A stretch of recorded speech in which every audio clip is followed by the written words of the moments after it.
Hi there. Welcome to the End Times Guy podcast. My name is Lee, and it's great to have you along with me today.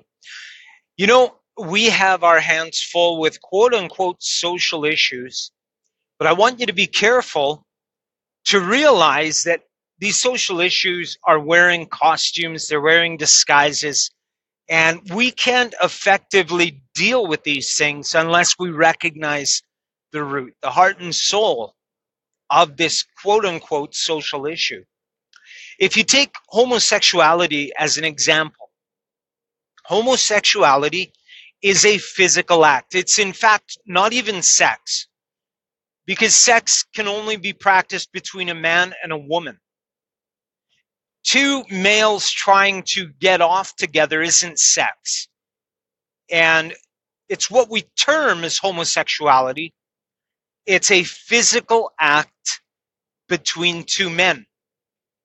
Now, we can't have a logical, fair discussion any longer on what homosexuality is and why it is harmful because of this quote-unquote social issue narrative. They have been brilliant in the game they're playing. They simply reassign the physical act of homosexuality as being a person. They call it a person named a homosexual. That person is a homosexual. So instead of talking about a physical act, now we're talking about a person. And we have to treat the act of homosexuality with the dignity and respect that we owe to a person, which is truly unfair. It's truly unfair on every level. I don't want to be labeled as a masturbator. I don't want to be labeled as a thief or a liar or any other act, a momentary act that brands you and categorizes you as a person.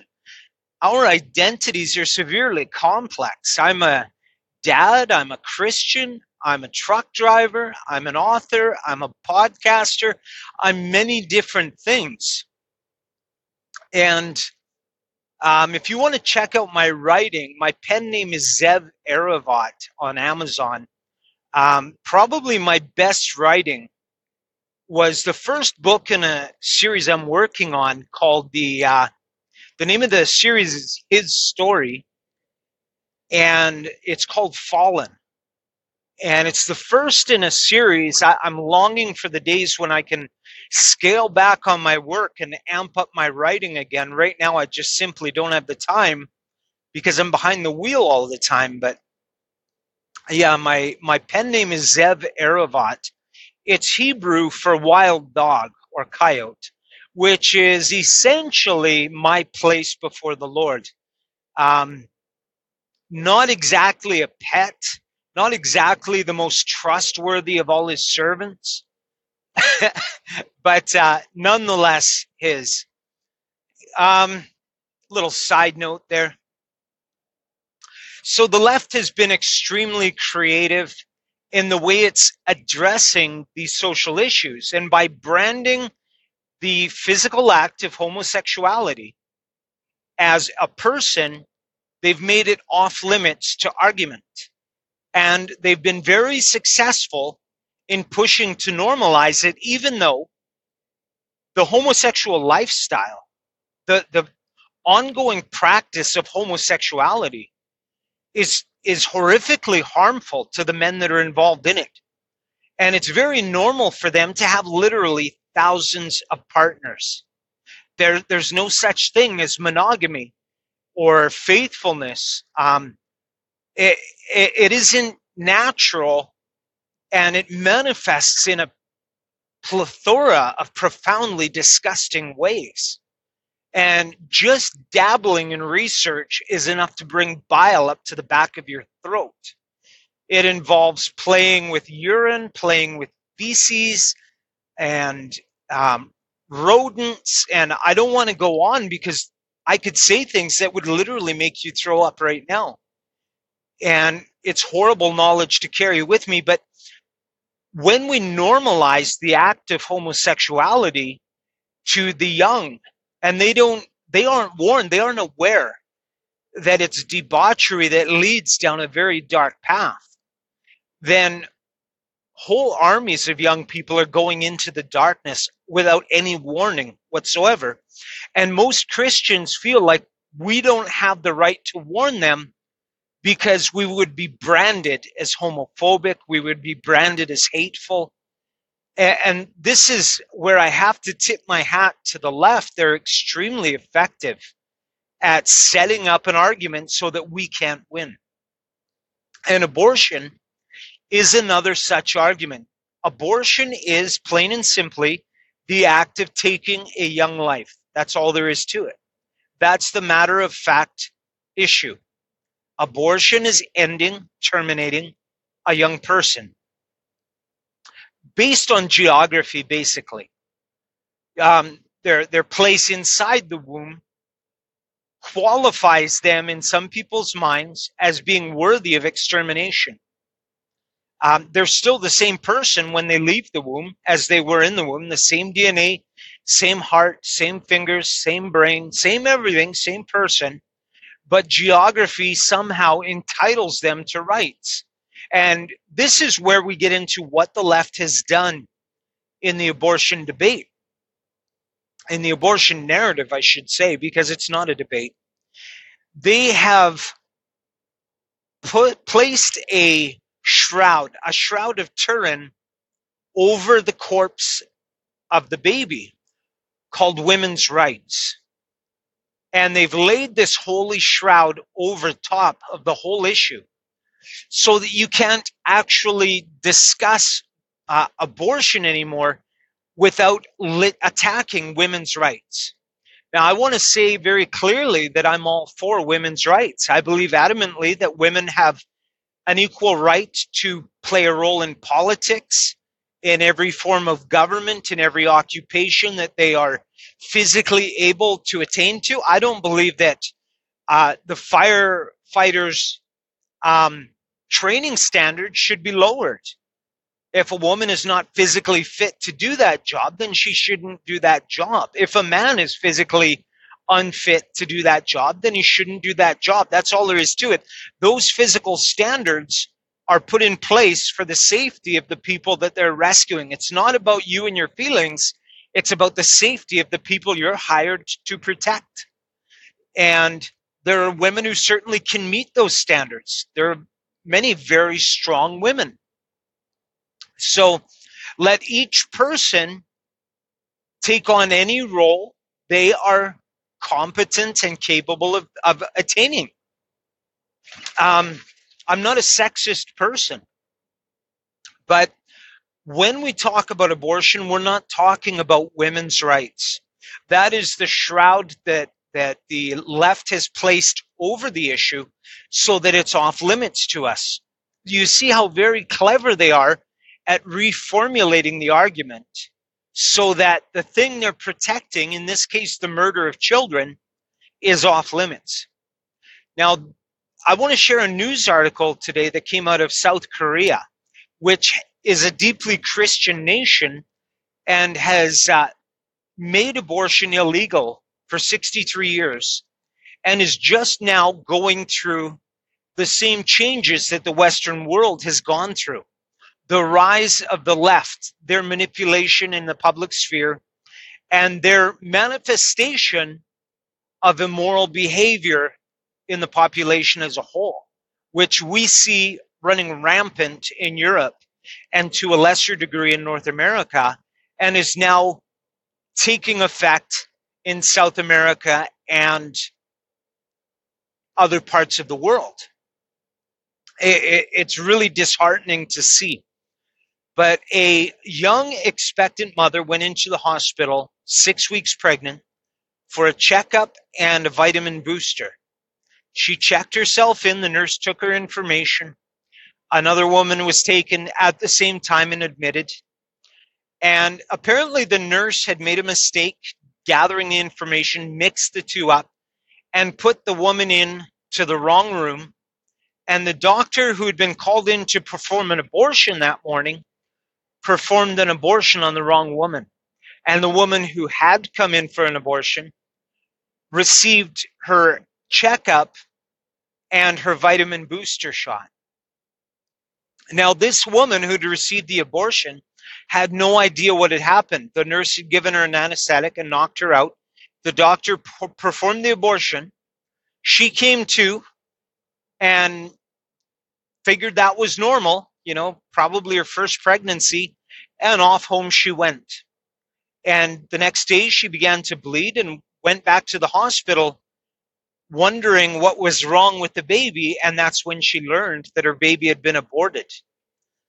And I want you to put yourself in her shoes.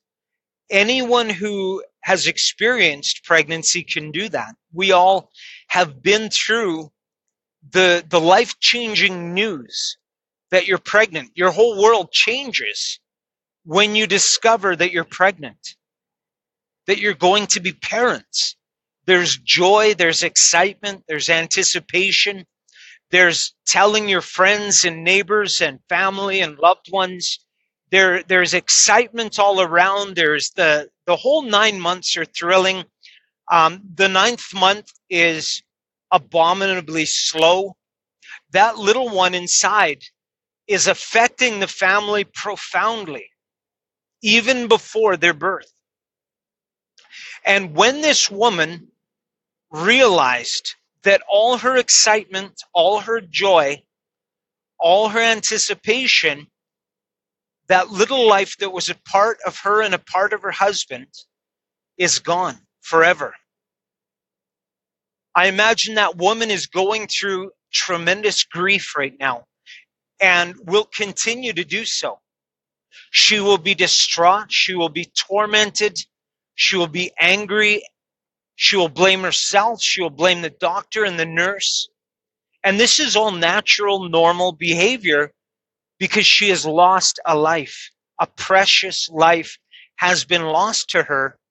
And this grieving stage and all of its phases are just no psychologist would disagree with me, at least none in their right mind, that this is a natural process. The grieving process is natural when any human life is lost. Now, Christchurch, New Zealand did a study on the long-term effects of women who'd experienced abortion. And this study was done over the course of 20 years involving thousands of women. It was a very well done study and very conclusive. It found that 25% of women who had experienced abortion would be plagued with mental health issues for the rest of their lives. They would be on antidepressants, anti-anxiety medications. They would abuse drugs and alcohol. They would engage in self-harm, self-mutilation, and suicide. And I would ask you, if 25% of them are manifesting their grief in this way, then what about the rest of them? There is undoubtedly and undeniably a percentage who are so cold and hard that they don't care. They're not going to let that affect their lives. And in our society today, I would bet that's 50% or more would feel that way. That they're not about to let guilt or shame or anything like that ruin their life, because they're so narcissistic, so self-centered, that it all revolves around them. And they just bury that guilt and that grief and never acknowledge it. A large percentage has to make up that particular group. But there's also another group. The U.S. military gives every applicant an IQ test. That's because they've found that anyone with an IQ below 85% is simply worthless. And these people exist in our society today. 85% or lower in IQ, no matter how much training you give them, they will always be more of a burden than a benefit. Their screw-ups will outweigh their benefits always. They're useless. And that makes up 15% of our population. So any society truly does need a welfare system, because there truly are a large number in our society who are in fact unemployable. They don't have minds that operate to a degree where they could play a fruitful role in society. Now, what is the threshold where a person has the cognitive ability to internalize and rationalize their grief and their feelings? I would certainly guess it's higher than 85%. A simple person is gullible, malleable. You can talk them into anything. I had a friend who was talked into homosexual acts and came to me for help. He didn't know how to get out of it. It was simple. I threatened the life of the person who was abusing him. Simple as pie. You know, sometimes that's what righteousness looks like. It's standing up for those who can't stand up for themselves. But a percentage of the population is simply not functioning at a high enough cognitive level to manifest the symptoms of suppressed grief. And I know that was a bit of a mouthful, but they're just not allowing or not capable of analyzing the grief that they're experiencing. So it seems a rational argument to me that this grief process is natural in all women who receive abortions. Some are plain old selfish enough to not care. Others just aren't smart enough to realize what's going on. And that 25% realizes over time that they have been deceived and that they have been working very hard to suppress the grief, or they don't even realize that they're suppressing the grief. They're still trying to believe the narrative they were force-fed by the medical segment of society and by left-wing politicians, that it was their choice and their right. And no matter what they believe, internally, there is grief that is not being expressed properly. So this woman should be a natural expression of what every woman experiencing abortion should go through, if we're allowing nature to take its course and to run true. This woman is experiencing the loss of her baby, the loss of a precious life. And every woman experiences that. And it's very unhealthy that women as a whole are being taught to repress a natural grieving process. So you see, there truly are two victims in every abortion.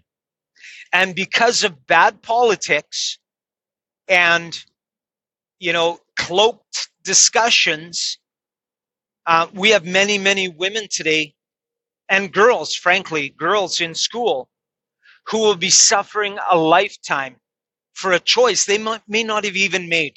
Maybe it was a boyfriend, maybe it was an angry parent that forced them to have an abortion, but that angry parent cools off and goes back to their normal life as if nothing had happened. It is the mom who will bear that grief and that guilt forever. So we're not just against the murder of children or abortion for the sake of the unborn, speaking up for those who cannot speak up for themselves. It's also for the sake of women. And I hope this news article will be useful and effective to you at making this point clear to other women. Thank you so much for joining me today. God bless you.